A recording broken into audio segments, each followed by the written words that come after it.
Welcome to the Growler, a Who Dey podcast hosted by Paul Dehner and other bald friends like Mo Egger, Dave Nenemetz, home of all your Bengals breaks, takes. Welcome to the Growler. All right, welcome into the latest edition of the Growler. We're in free agency week, so nothing is normal. We're just firing stuff off left and right, and that means right now it's myself, it's Mo Egger from ESPN 1530. What's going on, Mo? Do you like legal tampering or illegal tampering more? I like getting rid of tampering. Why do we have to tamper? Why this ever became the term? Can't we just call it, hey, free agency or negotiating period? Why do we have to Why do we have to use this language? I don't disagree, but if I'm ever tampered with, I want it to be illegal. Yeah, that's true. Well, I'm not going there. We have too much to talk about to go down that. I have an alien thing that I put in rundown from last week. I don't think there we have was time. Big alien news that was sent to me by multiple people, and we just can't today. Yeah, okay? Sorry. I'm gonna save it. So I know a lot of you showed up here wanting us to react to the Pentagon saying that, look, we don't know what aliens you're talking about. We're not going to do that today because there's just too much else to do. Okay. I'm sorry to let down our adoring public on that. But it is unfortunate. Also, I hope at some point we can go back to last night and revisit Jay Morrison bringing out the receipts with Twitter people when it comes to Joe Mixon, because I thoroughly enjoyed that last night. Yeah, Jay and I, it was kind of part of why last night when we needed to do a second podcast after Dave and I started, I was like, I'm going to call Jay. I think Jay might want to come on. Hashtag Jay's Got Receipts, our new segment. So it was perfect timing. It was perfect timing to do that. So those are up. Dave and I with day one is up. And then Jay and I talking Mixon and Moss is up if you want to go back and listen to those. But Mo and I are going to talk Tee Higgins, which I wanted to save this for us because it felt like a good philosophical topic. I know you obviously we've touched on it a lot, and you touched on it again yesterday on your show. I'm positive we will talk about it again this afternoon from 3 to 4 while you sweat the West Virginia-Cincinnati game, and I have to take the wheel of the radio show potentially. But I want to start here. Tee Higgins requests to trade, and this was not necessarily surprising. This has happened before.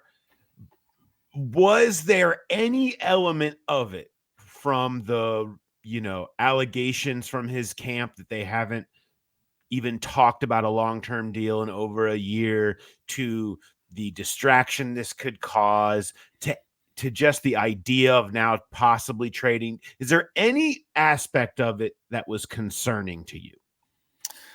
No. And I would love for there to be, because then I'd have something to really talk about. But no, I mean, I think yesterday was inevitable, right? I think as we kind of realized, whenever it was last summer, that they weren't going to get a long-term deal done, there was always this place on the timeline where we found out that T was going to request a trade. And, I can certainly understand why. I don't know that I'm that surprised that there really hasn't been any negotiation between the two, because my guess is the Bengals have made their offer, thrown their hands up and said, look, this is what we're going to do. And if you want to come closer to us, you know how to get a hold of us. I don't know that that's surprising either. I think what happens, and maybe it happens here more than any other, unfortunately, this franchise's past still looms over everything they do in the present, and their reputation, because of the things that happened in the past, still loom over everything they do in the present. So invariably you hear from folks who want to bring up how cheap the Bengals are and how dirty the Bengals are and how they don't know how to negotiate. And I don't love that. But as it relates to Tee Higgins specifically, I don't know that I'm really blown away by any of this. You pointed out yesterday, very early on, Jonah Williams requested a trade a year ago. There's a difference between a request and an ultimatum. I've joked we've requested a snow cone machine in the studio. I don't think I'm going to get one, but maybe I'll make an ultimatum. I don't know. But Jonah Williams requested a trade and then showed up and played well. And we'll see what happens with Jonah Williams. I also think we have to give credit to the player and the team involved here. I said this on my show yesterday. In watching Tee Higgins play out his 4 years in Cincinnati so far, I've never gathered that he's the kind of player who's going to allow business to dramatically impact his willingness to be a good teammate. It may impact his production. At the beginning of the season last year, he certainly didn't play to the level that we've all been used to. But I can't think of a guy in the NFL who's now more motivated and who's better set up to channel that motivation into a quality year with Joe Burrow throwing him the football, playing in an offense that has Jamar Chase, the desire, I would imagine, to prove that he can stay healthy and be more productive than he was last season and show the league that he's deserving of the kind of cash that he's looking for. He's motivated, but I've never watched him. I use the example of the Kansas City game when he was sneaking onto the field with an injury when he's going into his walk year to try to help his team win. So I put a lot of faith and stock in that. And I also, we've talked about this before. If we're going to go on about how good the culture is here, that has to be something we believe in and not just say. And so I'm led to believe that the construction of the team is such that they understand a player is doing his business. The player and the team are at odds in terms of long-term deal, compensation, etc. But you know what? When we're on the practice field, it's business. When we're preparing for a game, it's getting ready for this coming Sunday. When we're on the field together, all that other stuff gets cast aside. That was the case with Jesse Bates. That was the case with Jonah Williams. I'm led to believe it's going to be the case with Tee Higgins.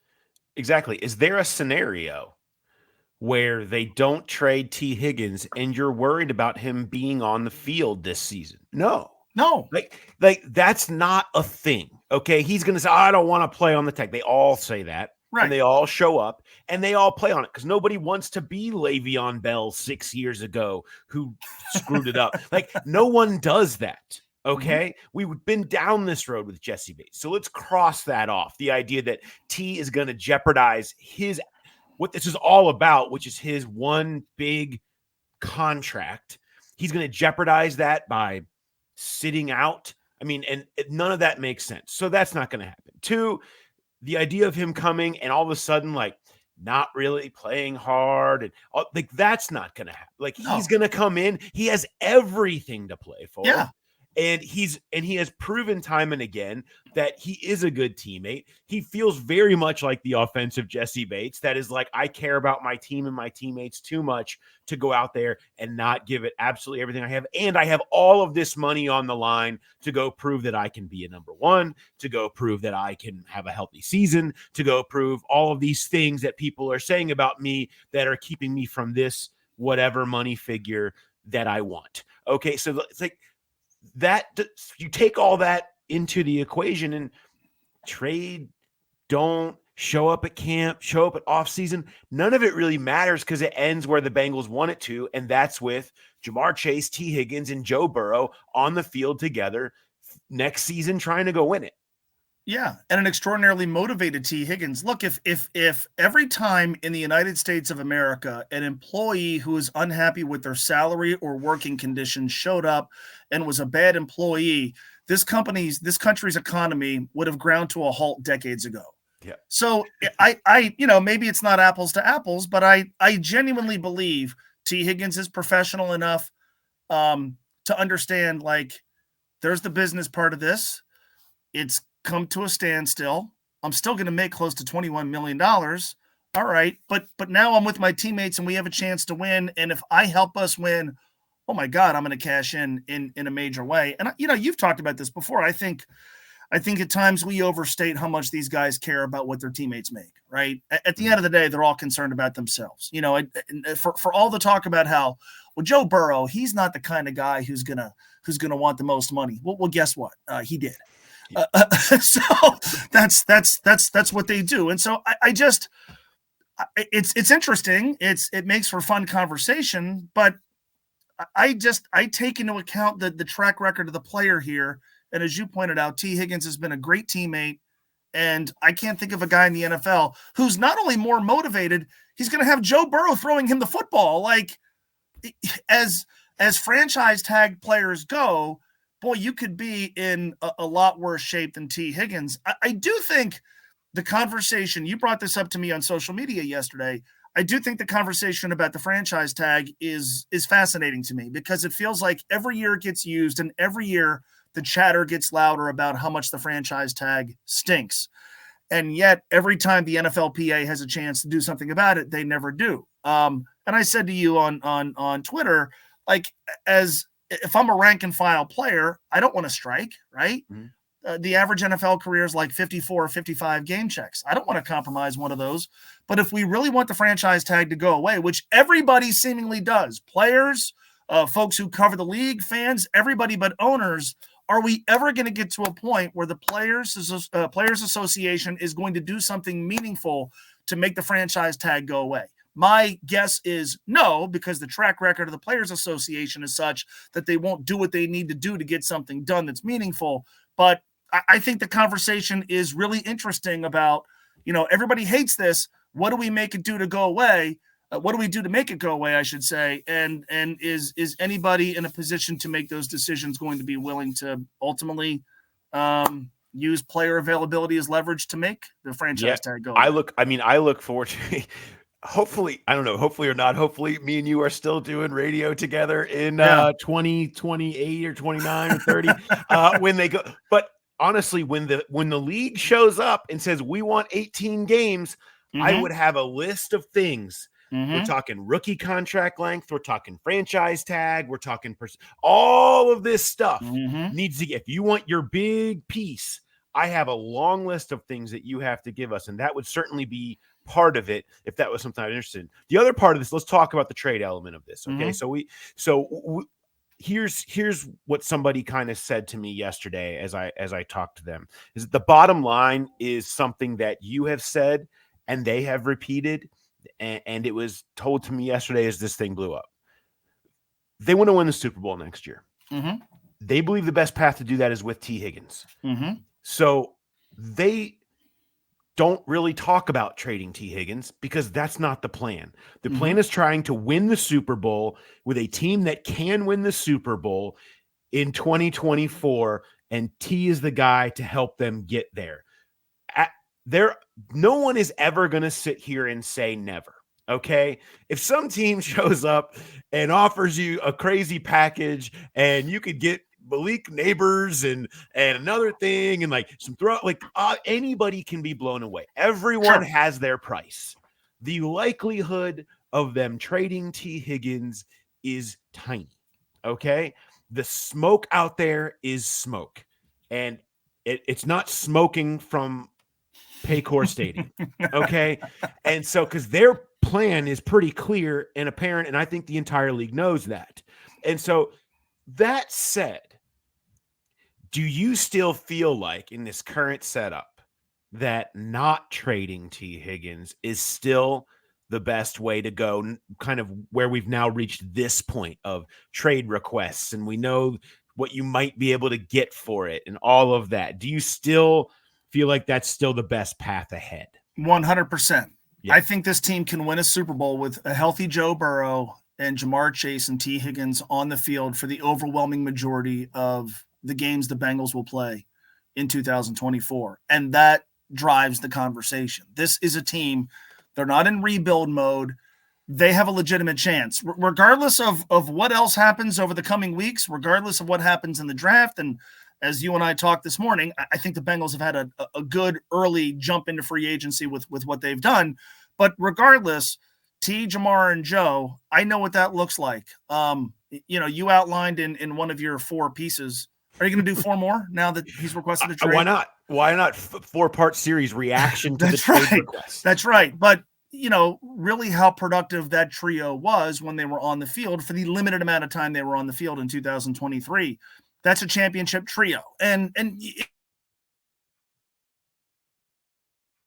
it's fair to say, well, if it's a championship trio, why aren't they working harder to keep that trio together? That's a financial conversation more than it is a football one. The football conversation in 2024, this team is better positioned to win with T than they are without him. And I certainly understand folks are going to have fun with different trade scenarios and teams that can offer draft choices. Fine, whatever. I want to win the title this year. There are times when it's worth going all in. Fans say all the time, I say all the time, boy, it would just be great if they would go all in. Keeping Tee Higgins this year at the expense of losing him for essentially nothing in a year is the definition of going all in this year. And if it works, awesome, right? Everybody wins a ring. We get a parade. T goes and gets his bag. Or if it doesn't work, okay. Like I've talked about Jesse Bates. I hated what happened to the defense in the absence of Jesse Bates last year, but the way things played out with him specifically, they went for it with Jesse Bates and it didn't work. But okay, I can live with that. I've done the imaginary scenario on my show where I go, let's pretend it's the day after the Super Bowl, the Bengals have just won, and Tee Higgins has declared his intention to go play for fill in the blank. Are we still okay with that? And to me, the answer is yes. And if it doesn't happen, if they don't win it, and okay, they tried. They had a team and a trio that was worth going for it with, and they tried and it didn't work. I can live with that. You cannot convince me that any trade package, any reasonable trade package, is going to put the Bengals in a better position to win this year than they are right now, assuming the T is going to play for them in 2024. It's so tempting, right, to play that projection game of, right. Oh, you know what? If they could get a second and a third from Carolina, and now you're picking 33, and you can get this defensive tackle, and you can get the offensive tackle, and you can get a couple. And think about it now you've got 4 day 2 picks, and you can go nuts. Well, how many of those are going to hit? How many of those are going to be the next Jackson Carman or Drew Sample or player that you bemoan that didn't quite live up to expectations? And what's the percentage chance that any of them are going to be Tee Higgins?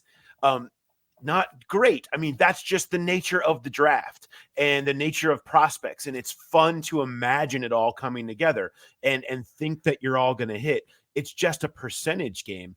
And I get it. Like, you can make so many arguments for that and sustainability and down the road. And I'm a believer in a lot of that. I mean, I think it's a coin flip decision, which we've talked about with this. And I think that's why there's so many people on both sides of it.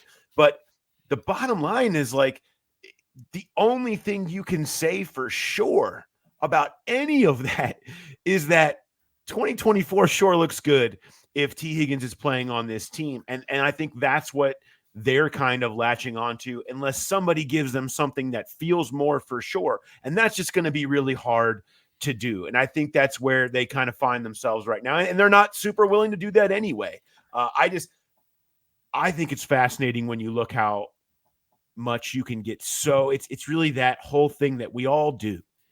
It's just the drafty industrial complex, right? Sure. Everybody is so enamored and grinding the tape and watching this guy and that receiver and this, what it could be. And man, if they all turn into what we think they can be, this could be the greatest team. This could be the 90s Cowboys. Like, they're going to be unstoppable. And we can have debates about receiver value and receiver 2 value. And it's so much of it is just projection. And so much it is like, man, but what if? And not as much of, but what is? What do we know for sure? And I appreciate a team that has been criticized for this over the years, saying we like what is, and we like trying to win now, and we're going to focus on winning now. And we have a plan for next year, but the plan for next year involves hopefully, recovering from the hangover of the Super Bowl. Right. Yeah. I mean, to me, look, they go to the Super Bowl ahead of schedule in 2021. But when they drafted Joe Burrow, in the back of my mind was 23 and 24. That's what everything is building toward. Now, that is maybe a little bit of a slower pace than we really do in the NFL anymore. But to me, when they drafted Joe Burrow, I'm thinking, okay, this is going to take a couple of years to take off. It's going to take a couple of years for them to build a really good team around them. I'm looking at 23 and 24. 23 didn't work out, mainly because Joe Burrow wasn't healthy. Fine. Here we are. It's 24. to hit the eject button on that now for a bunch of unknowns just doesn't mesh. Just doesn't make sense to me. This is not a team that's rebuilding. It's not a team with a major question at quarterback. It's got the most important piece in place. And, he's technically still within his rookie contract, right? It's the 5th year of 5, and I know the money changes because of his contract extension. I keep coming back to that. What gives them the best chance to win this season? I understand everybody loves to pretend they're a general manager, and a general manager's job is to balance the short term and the long term. But there are times where I think it's worth pushing your chips to the center of the table and going, screw it, we're going for it right now. This is one of those times. And if it works out, who's not going to be happy with how it played out? And to me, though, even if it doesn't, this team is worth it. This player is worth it. And so I'm Mr. Open-minded, right? Let's hear your trade offers. Wow me, overwhelm me. But you've got to convince me that a possible trade puts them closer to winning this season than having Tee Higgins on the team. And I have yet to hear anything that would make me think that a trade puts them in better position to win a championship this year than if they keep Tee Higgins around. So I'm basically planting my flag. I understand the difficulty in maybe losing a player and getting nothing more than a compensatory pick, but I want to win the title this year, and I think they can. So let's go do it and then deal with the fallout afterward. And I could certainly understand why Duke Tobin, who again is tasked with balancing short and long term, would say, you know what, screw it.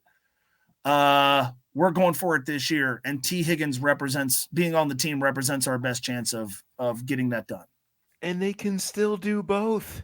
Yeah. They could tag him again next year and be right back in this spot of leverage. Oh, I can't wait. It's the oh yeah, I'm sure T will be thrilled. But I mean, if you're worried about not getting value, if it's about what do you want? We're going to hang the value banner? Great value for Tee Higgins 2024, right? Pull it up now. Here we go. We're going up. Or do you can still come back next year and let's see, who the hell knows what's going to happen with all of these receivers that need to get paid over the next 5 months. What is the market going to look like? You could tag him again next year and come back, and someone will probably be willing to pay for him again with something better than a 3rd round pick that you would get in a compensatory pick. You can still do this. And yeah, there's going to be agitation and whatever. Go down that road then. And who knows? Maybe it turns into Chris Jones and he just gets on one at the Super Bowl and says, you know what? Bring me back. I'm coming back. Let's do it again. And maybe it changes everything. Maybe it changes his view on everything. Who knows? So much changes in the course of one football season. It's unbelievable in terms of perception, in terms of value, in terms of the direction of a franchise, in terms of who's employed there anymore. It's ridiculous. And so to try to do too much projecting what the whole NFL landscape and your franchise is going to look like in 1 year is a dangerous territory as well. And you can always play this game again next year and try to get value if that's something that you want to do. And I think that's something that is in their back pocket. And I don't know, I think Tee Higgins is a great player. Mm-hmm. I think he is a absolutely elite wide receiver too. And that's not mean not calling him a wide receiver 1. Right. But on a team that's going to win the Super Bowl, that's like your number 1 weapon is that guy's your wide receiver too. Okay. And so I don't know what his career looks like with a bad quarterback as a wide receiver 1 making $25 million and the pressure of a franchise on him. I don't know what that looks like. I hope it doesn't go the way we've seen some people that have left Joe Burrow not be able to find the same success. I hope that's not the case for Tee Higgins. But I think if you're T, you got to look yourself a little bit in the mirror and say, is being in the playoffs and playing with Joe Burrow and being a potential Super Bowl person and being, if I'm not in the Super Bowl on Radio Row, me and Jamar doing every ad and being a known person and face, ask Travis Kelce about how that works. If you just stay with the winning franchise and keep yourself a prominent person in the NFL, what happens for you? Isn't that valuable as well? I'm not here telling somebody not to go get your money. Go get your money. I would do the same. I don't fault him for anything that he's doing or his camp is doing right now with whatever leverage they have. But I don't think enough players think about that side of the equation. Is the NFL will keep you very financially happy if you stay playing in January, playing in Super Bowls, letting Joe Burrow throw you the football. Man, when you're Tee Higgins, like that's good too. And I just think that gets overlooked sometimes in this whole conversation. Yeah, I mean, I don't know the specific terms the Bengals have offered. I'm going to be willing to bet they're pretty healthy terms, right? I mean, it's not like they haven't offered him anything, right? It's not like they've said you're done after 2024. I would be interested in what that deal looks like, and then if you put that in front of T and said, all right, so it's a little bit less, but here are the ways you could recover some of that money by, being a part of something special here that legitimately could materialize. I mean, I think it'd be really interesting to see what happens if they win it, right? Yeah. I think it'd be real. You mentioned the Chris Jones thing. A lot of people, when he held out and missed the first game of the season, a lot of people thought, well, okay, we know how this is going to end, right? He's going to play out the year and then bolt. And then, the good vibes of winning, and suddenly Chris Jones is back with the Kansas City Chiefs. And so who knows? What I would tell T, what I would tell the Bengals, what I would tell everybody interested in the team this year, and let's see how things play out. And maybe it goes poorly, and then, okay, Tee Higgins becomes a free agent, and the Bengals figure out what's next, revolving around a franchise quarterback. Or maybe they win it, and there's sort of a reconsideration of how this can work long-term moving forward and what it can mean for everybody financially and otherwise. I'm willing to sort of punt everything to next February in an effort to win. And if they do, let's see where everybody is. And if they don't, let's see where everybody is. But I keep coming back to, there are times when it's worth going for it. Right now, it's worth going for it. Even in the loaded AFC North, even with the questions that many of us have about the defense, this team is worth going for it. You cannot convince me that any other option puts them in a better position to win this coming season. And if they do win this coming season, it's interesting what winning sometimes does. I'd like to experience that. I'd like to see Tee Higgins and the team experience that. Mo, today from 3 to 4 on ESPN 1530, you will try to not lose your mind while also watching the UC West Virginia game. I will hope that no more signings pop off between 3 and 4 in that time as well. And we can go ahead and have a nice radio show because we have a million things to talk about. So I look forward to doing that. And maybe we'll even recreate some of this conversation, which I would be happy to do as well. Mo, appreciate your time as always. Free agency keeps spinning. Keep it locked to the growler. The podcasts will keep coming your way as we react to everything that's going on this week. Thanks everybody for listening, and we will talk to you next time. Have a good one.